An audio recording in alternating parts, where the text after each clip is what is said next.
예수님은 유월절 어린 양으로 이 세상에 오셨습니다. 예수님은 유월절에 십자가에 달려 우리의 죄를 대속하셨습니다. 인성으로는 죽음을 죽으시고 신성으로는 죽음을 죽이셨습니다. 예수님은 사흘 만에 부활하셨습니다. 40일 동안 제자들에게 나타나 보이시고 하나님 나라의 일을 말씀하셨습니다. 예수님이 성천하시고 7일째 되는 날 약속하신 성령님이 오셨습니다. 6월절 이후 50일째 되는 날 오순절에 약속하신 성령님이 강림하셨습니다. 성령님은 바람처럼 불처럼 오셨습니다. 성령님은 바람처럼 불처럼 어디에서나 역사하시는 분입니다. 성령님은 바람처럼 불처럼 우리의 마음을 감동하셔서 예수님을 주님으로 믿고 고백하고 영접하게 하시고 우리로 하여금 하나님 나라 사람으로 살아가도록 도와주십니다. 오늘 말씀 사도행전 11장 20절과 21절 우리 같이 읽습니다. 그 중에 구브로와 구레네 몇 사람이 안디옥에 이르러 헬라인에게도 말하여 주 예수를 전파하니 주의 손이 그들과 함께 하심에 수많은 사람들이 믿고 주께 돌아오더라. 주 예수를 전파하는 곳에 바람처럼 불처럼 성령님이 강하게 역사하십니다. 성령으로 아니하고는 누구든지 예수님을 주님으로 고백할 수 없어요. 그래서 주 예수를 전파하는 곳에 성령님이 바람처럼 불처럼 강하게 역사하십니다. 예수님이 십자가와 부활로 완성하신 구원의 효력을 성령님이 우리에게 적용하십니다. 바람처럼 불처럼 오셔서 우리를 하나님의 사람으로 살게 하십니다. 주 예수를 전파할 때 주의 손이 함께 하셨다고 기록합니다. 여기 주의 손은 주님의 권능을 의미합니다.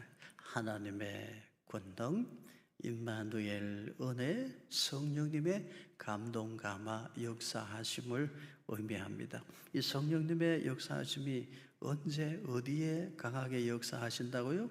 주 예수를 전파하는 곳에 함께 역사하십니다. 역대상 29장 12절 우리 같이 읽습니다.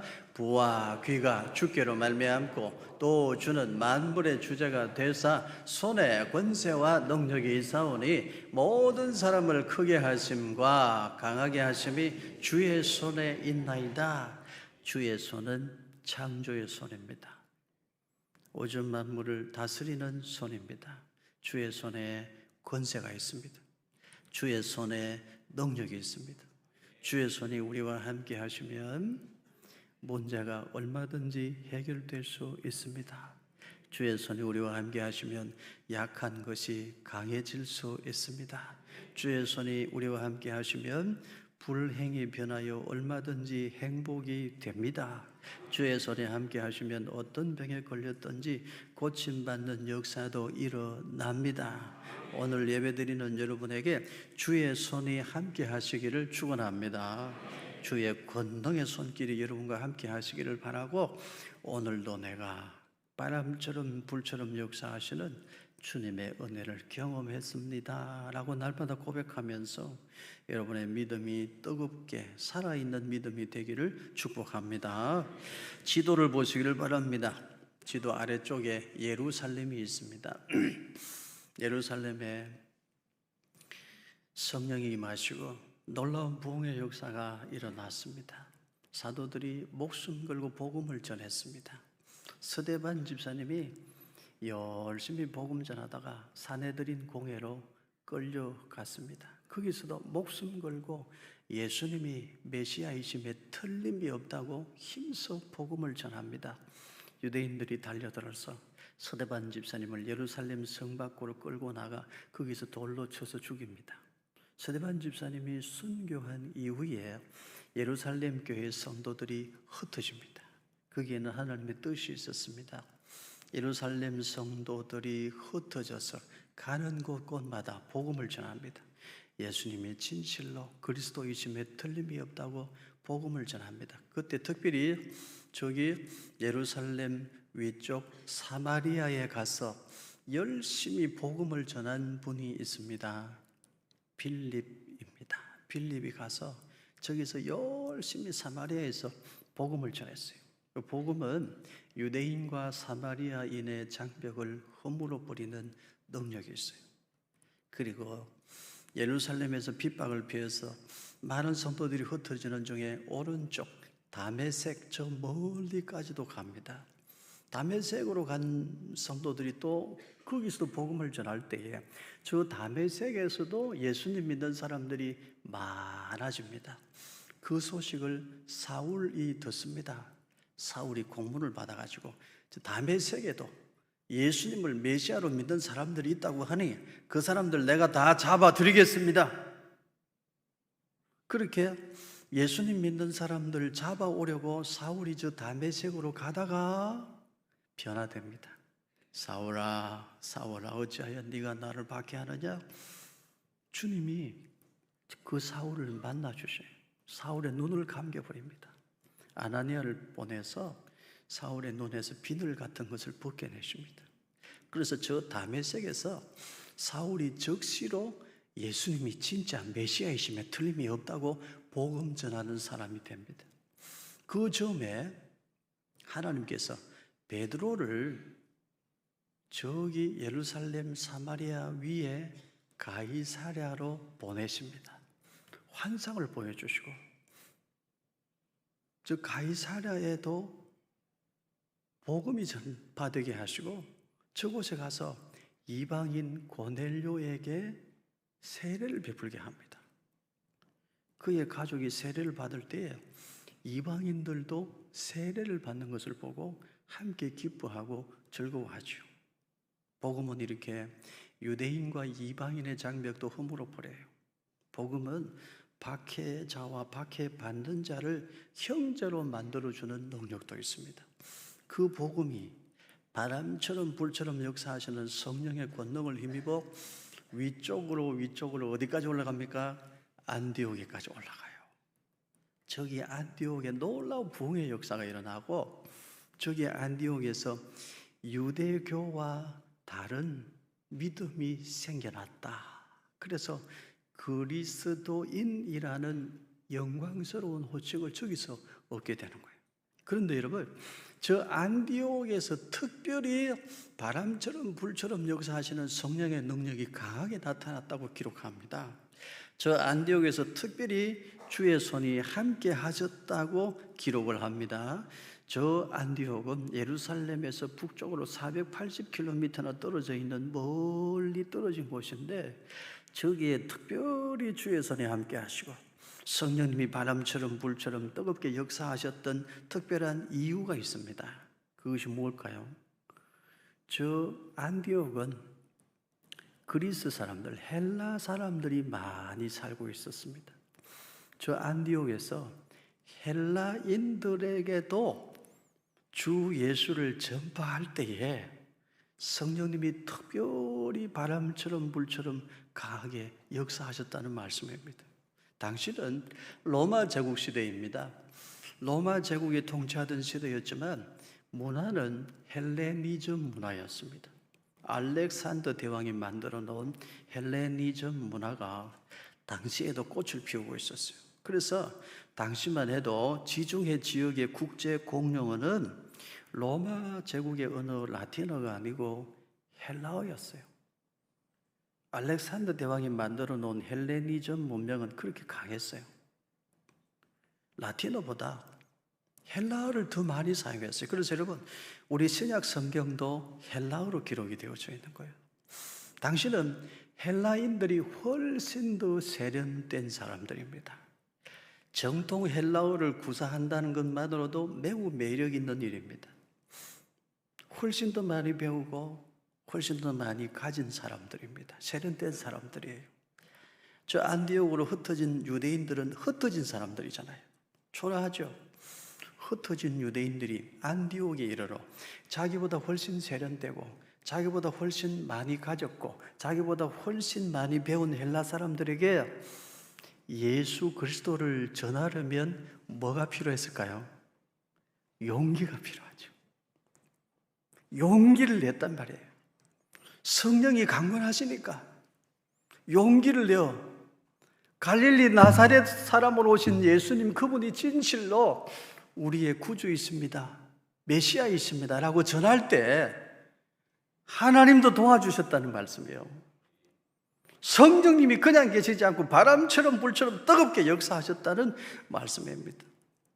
사랑하는 성도 여러분, 지금도 용기를 내셔서 예수 그리스도의 복음을 전하는 곳에는 성령님이 강하게 역사하심을 믿으시기를 바랍니다. 지금도 주 예수를 전하는 곳에는 주의 손이 함께 하심을 여러분 분명히 믿으시기를 바랍니다. 저는 어느 날 성경을 읽다가 성경에서 피가 뚝뚝 떨어지는 것을 보았어요. 구약 성경을 읽어보면 어린 양의 피가 흐르잖아요. 송아지의 피가 곳곳에 흘러요. 신약 성경 사복음서 읽어보면 십자가에 달리신 예수님의 피가 흐르는 것을 보게 됩니다. 근데 성경을 다시 전체적으로 읽으면 성경 곳곳에 예수님의 피가 묻어 있는 것이 보입니다. 사람의 몸은 어디를 찔러도 피가 흐르잖아요. 성경은 어디를 찔러도 예수님의 피가 흘러요. 어느 순간 저에게 그게 보였어요. 그래서 제가 마음의 결심을 합니다. 설교를 하거나 강의를 하거나 어디에서건 어느 성경 본문을 택하든 그 본문 속에 묻어있는 예수님의 보혈의 공로를 전해야 되겠다. 예수님의 보혈의 피를 이야기해야 되겠다. 제 마음속에 성령님이 그런 생각을 주셨어. 그래서 새벽에 창세기 1장부터 한 장씩 매일 새벽에 강해를 하면서 보여요. 성경 어디에나 예수님의 피가 묻어 있는 게 보여요. 새벽에 성경 강해 설교를 할 때도 그 이야기를 하고 주일에도 금요일 저녁에도 그 이야기를 했더니 놀라운 일이 일어났어요. 새벽에 기도하러 오는 성도들이 자꾸 많아지는 거예요. 이쪽 골목에서도 오고 저쪽 골목에서도 오고 저기 아파트에서도 오고 다리 건너서도 오고. 그래서 저는 경험했어요. 주 예수를 전파하면 지금도 주의 손에 함께 하십니다. 분명히 그래요. 성령으로 아니하고는 예수를 주님으로 고백할 수 없거든요. 그러니까 주 예수를 전파하면 거기에 주 예수의 복음을 듣고 영혼 구원받을 자가 있으면 누가 역사하셔요? 성령님이 역사하셔요. 어떻게 역사하십니까? 바람처럼 불처럼 역사하십니다. 여러분, 주의 손에 함께하는 삶을 살기를 원하십니까? 그렇다면 용기를 내셔서 주 예수를 전하는 삶을 살아가시기를 축원합니다. 아브라함은 하나님의 손 하나 의지하고 살다가 믿음의 조상이 됐어요. 아브라함은 하나님의 손 하나를 붙들었어요. 아브라함아, 너의 본토 친척 아버지 집을 떠나라. 모든 걸 다 내려놓으라는 말씀이거든요. 삶의 모든 유리한 조건들, 기득권을 다 내려놓으라는 말씀이에요. 그 말씀에 아브라함은 순종했어요. 모든 걸 다 내려놓고 아브라함은 하나님의 손 하나만 딱 붙들었어요. 그랬을 때 어떻게 돼요? 하나님이 함께 하시잖아요. 아브라함이 믿음의 조상이 되는 것입니다. 여러분, 아브라함이 복받은 이유가 어디 있습니까? 아브라함은 예수님이 이 땅에 오시는 길을 만드는 사람으로 택함을 받았기 때문에 아브라함이 복을 받은 겁니다. 예수님이 이 땅에 오시기 위해 한 민족이 필요했는데 하나님은 아브라함을 통하여 그 한 민족의 태동을 시작하신 거예요. 그래서 아브라함이 복받은 것도 예수님 덕분이고 아브라함이 구원받은 것도 예수님 덕분이에요. 요한복음 8장 56절에 예수님께서 말씀하셨습니다. 너희 조상 아브라함은 나의 때 볼 것을 즐거워하다가 보고 기뻐하였느니라. 아브라함이 구원받은 것도 예수님 덕분입니다. 메시아를 바라봄으로 예수 그리스도를 믿는 믿음 안에서 구원받았습니다. 아브라함도 모세도 다윗도 다 마찬가지입니다. 아브라함, 모세, 다윗 그들의 이름이 성경에 기록된 이유가 무엇입니까? 아브라함과 다윗의 후손으로 예수님이 이 세상에 오시기 때문에 기록이 되어진 것입니다. 모세는 왜 위대합니까? 예수님이 이 땅에 오시는 길을 만드는 사람으로 쓰임받았기 때문이에요. 예수님께서 이 땅에 오시는 그 땅으로 이스라엘 민족을 애굽에서 다시 이끌어낸 사람이기 때문에 복 있는 사람이고 성경에 기록이 되어져 있습니다. 모두 다 예수님 덕분입니다. 하나님께서 모세의 지팡이에 능력을 주신 이유도, 다윗의 물맷돌에 능력을 주신 이유도 다 예수님 덕분입니다. 요한복음 14장 6절에 예수님께서 하신 말씀 우리 같이 읽습니다. 예수께서 이르시되 내가 곧 길이요 진리요 생명이니 나로 말미암지 않고는 아버지께로 올 자가 없느니라. 내가 곧 길이요 진리요 생명이니라. 이 말씀은 누가 하신 말씀이에요? 예수님이 하신 말씀. 이 말씀은 믿어도 되는 말씀입니다. 이 말씀을 하신 분은 우리의 죄짐을 짊어지시고 십자가에 달려 죽기까지 하신 분입니다.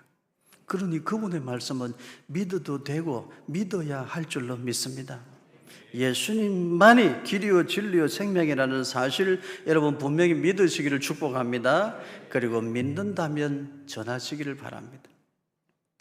여러분의 삶의 이유, 힘들고 고달프지만 이 세상을 살아가야 하는 이유 무엇입니까?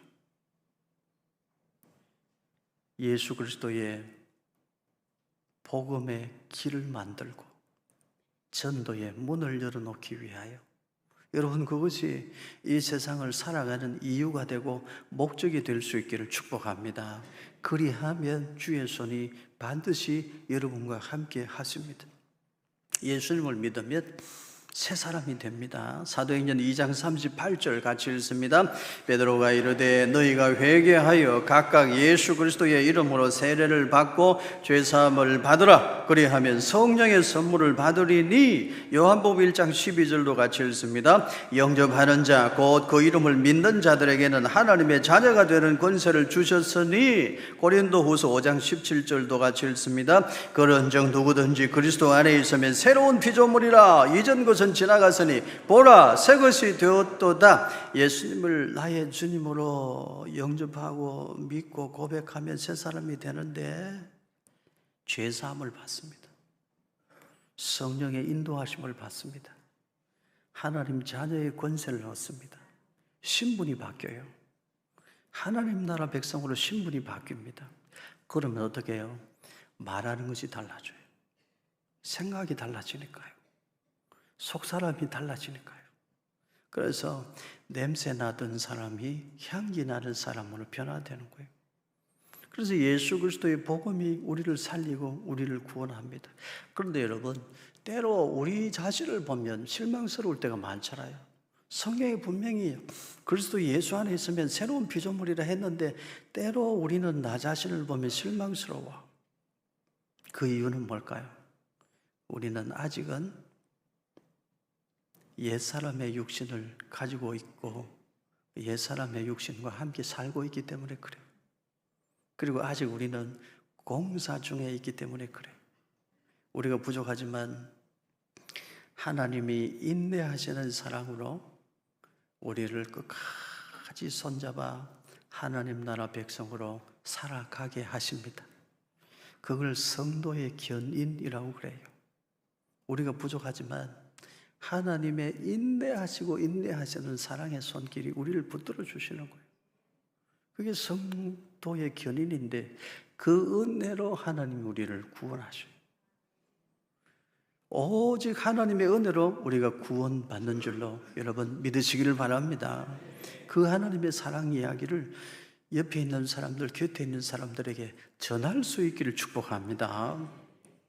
복음에 걸림돌 되지 말고 복음의 길을 만들고 전도의 문을 열어놓는 우리의 삶이 되어야 할 줄로 믿습니다. 우리 생가족 중에 한 분이 이런 이야기를 했습니다. 목사님, 저는 인생을 살면서 단맛, 선맛 다 경험했는데요. 하나 일이 잘 되니까 연거푸 다른 일이 잘 되더라고요. 그때 교만하면 안 되는데 교만해가지고 제가 한번 크게 하나님 앞에 얻어맞고 크게 한번 내가 고난을 당한 적이 있습니다. 그런데 또 이런 것도 있어요. 한 가지 인생을 살다가 어려운 일이 생기면 연거푸 또 다른 어려운 일이 또 생기더라고요. 그때 절망하지 않아야 되는데 그때 낙심하고 절망하고 저도 그렇게 산 적이 있습니다. 잘 되던 사업이 갑자기 어려웠죠. 그런데 몸이 안 좋아 병원에 갔더니 큰 병이래. 근데 그때 믿었던 친구가 배신하고 크게 손해를 끼치고 잠적해버려. 부부 사이도 안 좋았죠. 자식들도 멀었죠. 하루하루 사는 게 너무너무 힘든 시절이 있었대요.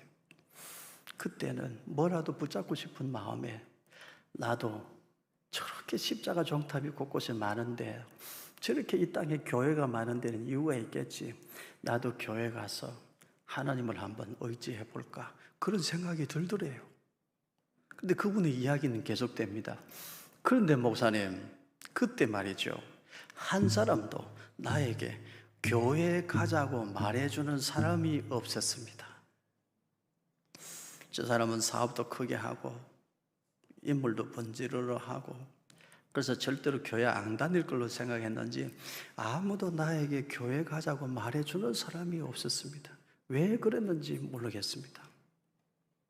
그때 누가 나에게 다가와 주었더라면 제 인생이 좀 더 일찍 주님을 만나 복을 받았을 텐데 그게 서운합니다. 제가 들은 이야기.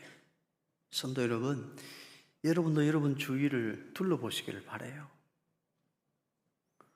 예수 그리스도의 십자가에 피 묻은 사랑의 이야기를 지금 누군가가 간절히 필요로 하고 있는지도 모릅니다. 용기를 내셔서 여러분 곁에 있는 사람들에게 복음 전할 줄 아는 성도 되기를 축원합니다. 이전에 제가 만난 세 가족 중에 한 분은 교회 처음 와서 첫날에 등록을 하면서 저에게 명함을 주는 거예요. 저는 명함이 없습니다. 유명한 사람은 원래 명함이 없어요. 저는 명함이 없는데 명함을 제가 달라고 안 했는데도 명함을 주시더라고요. 근데 그 명함에 보니까 학력이 대단해요. 세상의 이력이 대단해. 자문위원장, 회장, 위원장, 이사, 고문 얼마나 대단한 삶을 살았는지 그 명함에 써있는 이력을 보니까 대단한 분이더라고요. 그런데 그분과 한참 대화를 나누다 보니까 그분이 마음속에 울부짖는 소리가 있었어요. 말은 입으로 내뱉는 말이 있고 마음으로 하는 말이 있거든요. 내면의 언어가 따로 있어요. 그분의 얘기를 한참 듣다 보니까 그분이 계속해서 나한테 하고 싶어 하시는 말씀은 이거더라고. 목사님, 나에게 관심을 좀 주세요. 나 외로워요. 목사님, 나 좀 인정해 주세요. 나도 옛날에는 제법 한때 잘 나가던 사람이거든요. 지금은 좀 별 볼 일 없지만 나를 좀 인정해 주세요. 그리고 목사님, 날 좀 사랑해 주세요. 그거더라고. 모든 사람은 먹고 입고 잠자고 그 욕구 외에 사람은 영혼을 가진 존재라 인정받고 싶어 해요. 사랑받고 싶어 해요. 누가 옆에서 인정해주고 사랑해주면 힘이 나는 거예요. 세상 살맛이 나는 거예요. 아무도 날 인정해주지 않고 사랑해주지 않으면 세상 살고 싶은 마음이 사라져 버려요. 남편이 직장 생활이 아무리 어렵고 힘들어도 아내가 남편을 인정하고 존중하고 높여주면요, 자식들이 아버지를 인정하고 높여주고 존중해주면 그 남편은 세상에 나가서 환난 풍파가 얼마나 거세어도 상관이 없어요. 다 이겨내고 다 헤쳐나가는 거예요. 인정받지 못하고 사랑받지 못한다고 생각하면 다 우울해져. 누구나 마찬가지죠. 세상에서 인정받지 못하는 자녀들도 그 아버지 어머니가 진심으로 자녀를 축복하고 인정해주면 그 자녀는 결국은 이뤘어요. 누구라도 인정받고 싶고 사랑받고 싶은데 그게 충족되지 않으면 우울증이 와. 그래도 계속 사랑받고 싶고 인정받고 싶은 마음이 충족이 안 되면 마음의 문을 닫게 돼요. 지금 우리 오늘날 현대인들 중에 많은 사람이 마음의 문을 닫아놓고 사는 사람들이 많아요. 그런데도 계속 누군가로부터 인정받고 싶고 사랑받고 싶은 욕망이 채워지지 않으면 세상 그만 살고 싶어져요. 자살 충동 느끼죠. 지금 오늘도 하루에 35명 우리나라에서 스스로 목숨을 끊는 일들이 일어나고 있습니다. 우리 곁에 있는 사람들에게는 예수 그리스도의 십자가에 피 묻은 사랑 이야기가 꼭 필요합니다. 하나님 당신을 사랑하십니다. 하나님 당신을 살리시려고 독생자 예수님을 십자가에 내어주셨습니다. 그만큼 당신은 귀한 사람입니다. 하나님이 당신을 그토록 사랑하십니다.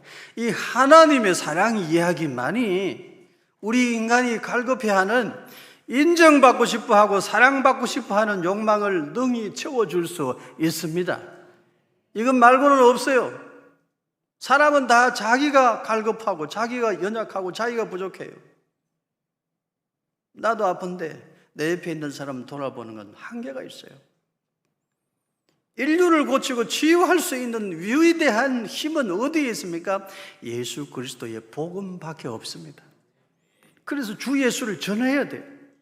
그 주 예수를 전하면 성령님이 어떻게 역사하신다고요? 바람처럼 불처럼 지금도 역사하십니다. 여러분 용기를 내셔서 곁에 있는 사람들에게 주 예수를 전할 수 있기를 바랍니다. 에베소서 2장 8절 말씀 같이 읽습니다. 너희는 그 은혜에 의하여 믿음으로 말미암아 구원을 받았으니 이것은 너희에게서 난 것이 아니요 하나님의 선물이라. 복음은 예수님 대속의 공로로 은혜로 구원받는다는 것이 복된 소식, 복음입니다. 저는 인생의 마지막 단계에 있는 성도들에게는 꼭 이렇게 한 번 더 마지막으로 복음을 전해요. 세상의 모든 것은 계약 관계입니다.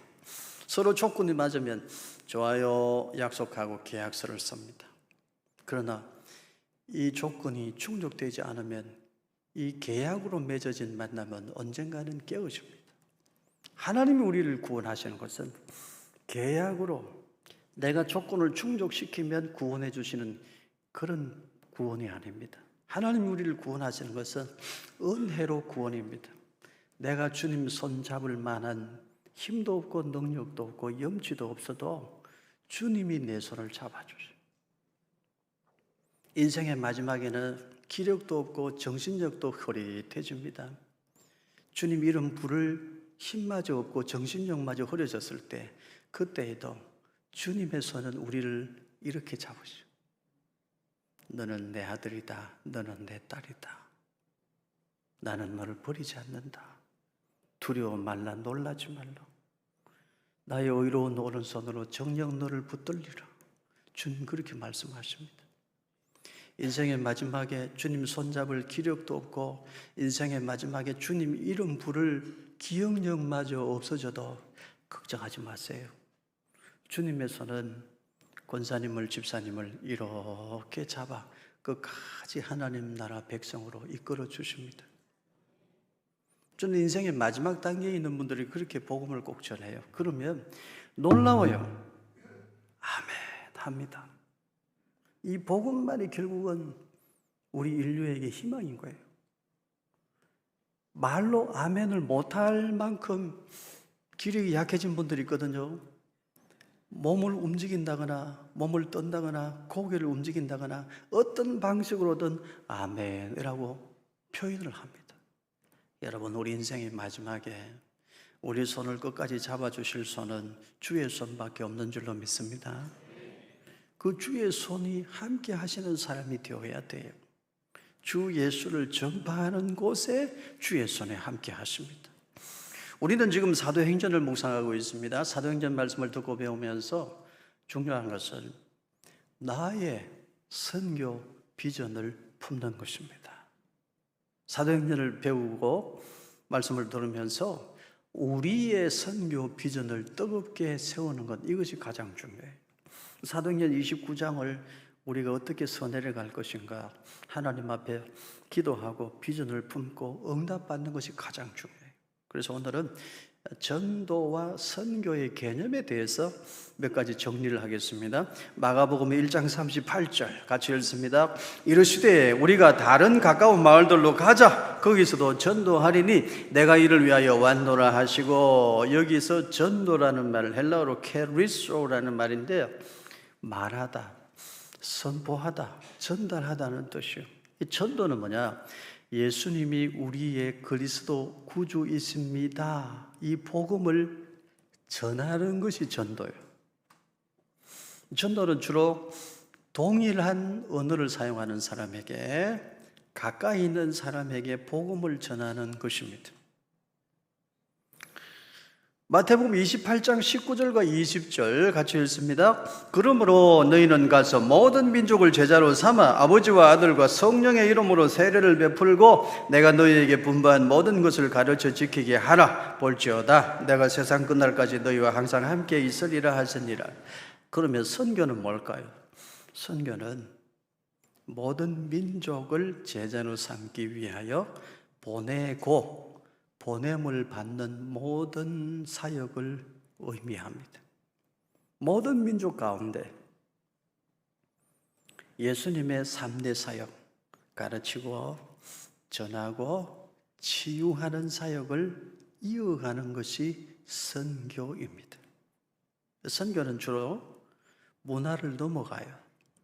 다른 언어를 사용하는 사람들에게 다가가서 전도하고, 그리고 학교를 세워 가르치고 병원을 세워 치유하기도 하고, 선교는 포괄적인 개념이에요.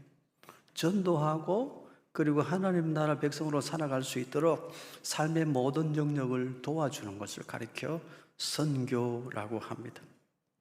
선교의 대상에 따라서 선교를 구분하는데요, 미션 1, M1 선교가 있어요.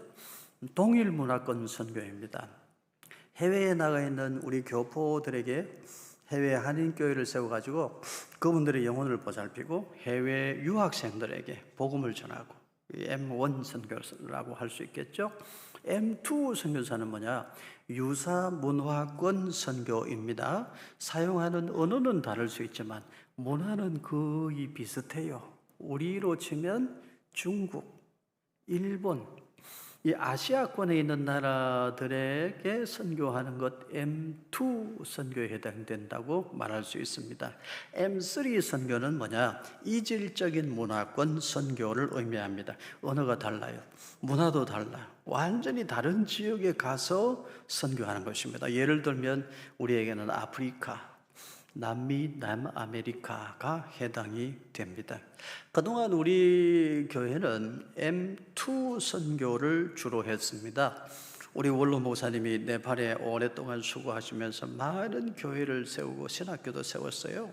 그리고 우리는 말레이시아에 떠나우 교회, 브러시 교회, 원주민 마을에 참 예쁜 교회도 2개를 세웠어요. 그리고 필리핀에도 예배당을 건축하고 태국에도 예배당을 건축했고, 말레이시아, 태국, 필리핀, 그리고 이번에는 캄보디아에 예배당을 건축하고 있는데 거의 다 완공했습니다. 사진을 보십시오. 멋있게 거의 다 완공되었어요. 다음 사진을 보시면 제법 규모가 크죠? 우리 돈으로 환산하면 6억에서 7억에 해당되는 건물을 우리가 저기에 세운 거예요. 우리나라 돈이 그만큼 가치가 있는 거예요. 우리는 주로 M2 선교를 그동안 해왔습니다. 제가 감사한 것은 저기 캄보디아에 저 뽀로이끄마에 예배당을 세우겠다고 여러분에게 주일에 한 번 딱 광고했어요. 제가 입으로 광고는 한 번만 딱 했는데 제가 깜짝 놀랐어요. 저 예배당을 건축하고도 남을 만큼 여러분이 한 번에 헌금을 해주셨어요. 우리 교회는 대단한 교회예요. 그래서 제가 생각을 했어요. 아, 지금이 그때다. 우리 선교의 지경을 확장할 때가 지금이다. 그동안 우리는 M2 선교까지만 했는데 이제 M3로 우리 선교의 지경을 확장할 때가 되었구나. 제가 그 마음에 생각을 했어요. 여러분, 우리는 할 수 있습니다. 해야 됩니다. 1840년대 우리나라 조선 너무 어두웠어요. 그런데 독일의 구철라프 선교사가 이 땅에 와가지고 주기도문을 우리에게 가르쳐 줬어요. 1860년대 영국의 토마스 선교사가 이 땅에 와서 선교했어요. 그 먼 나라에서 비행기가 있습니까? 배 타고 몇 개월씩 죽기를 각오하고 험난한 여정을 헤치고 이 땅에 와서 복음을 전해준 선교사님들이 있었기 때문에 우리가 지금 이만큼 사는 나라 된 거예요. 여러분, 가까이 전도해야죠. 멀리 선교도 동시에 해야 돼요. 전도와 선교는 동시에 해야 되는 거예요. 그 독일에서, 영국에서, 미국에서 그 험난한 길을 헤치고 우리나라 조선에 선교사님들이 오지 않았다면 오늘 우리의 대한민국은 없는 거예요.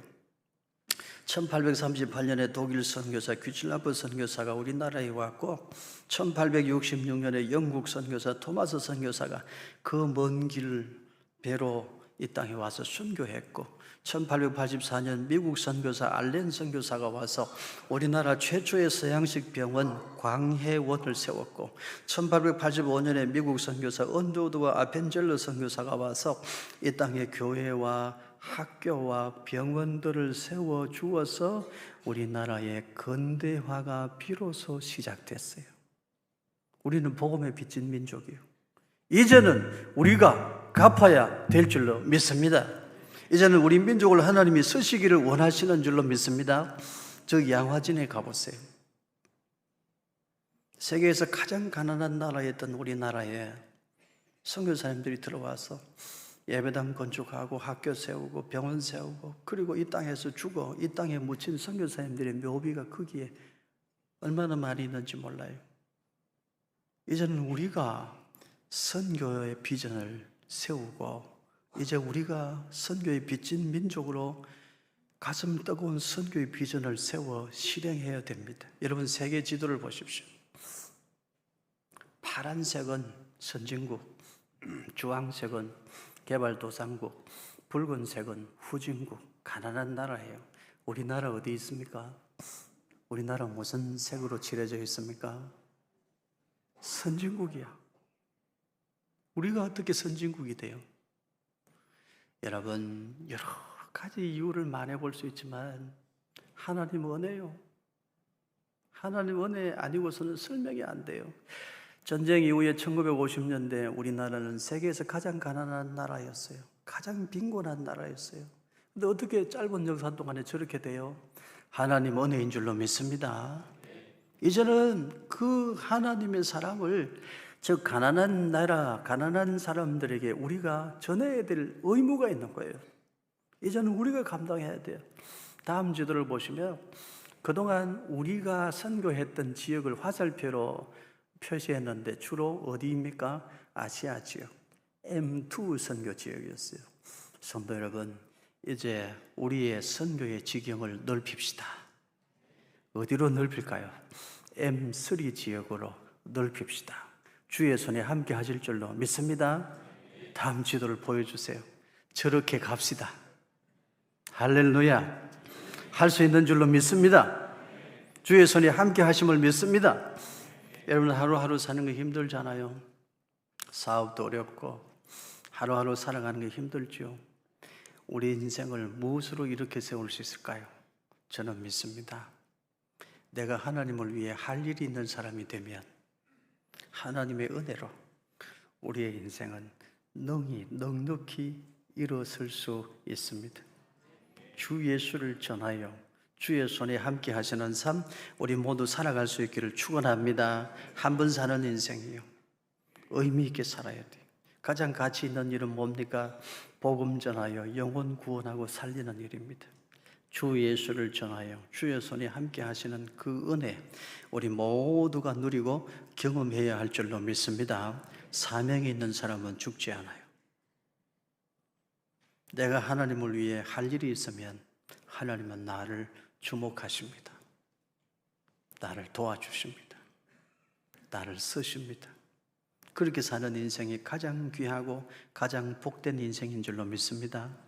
주 예수를 전하여 주의 손에 함께 하시는 능력을 경험하고 체험하는 삶, 우리 모두가 함께 살아갈 수 있기를 예수님 이름으로 축원합니다.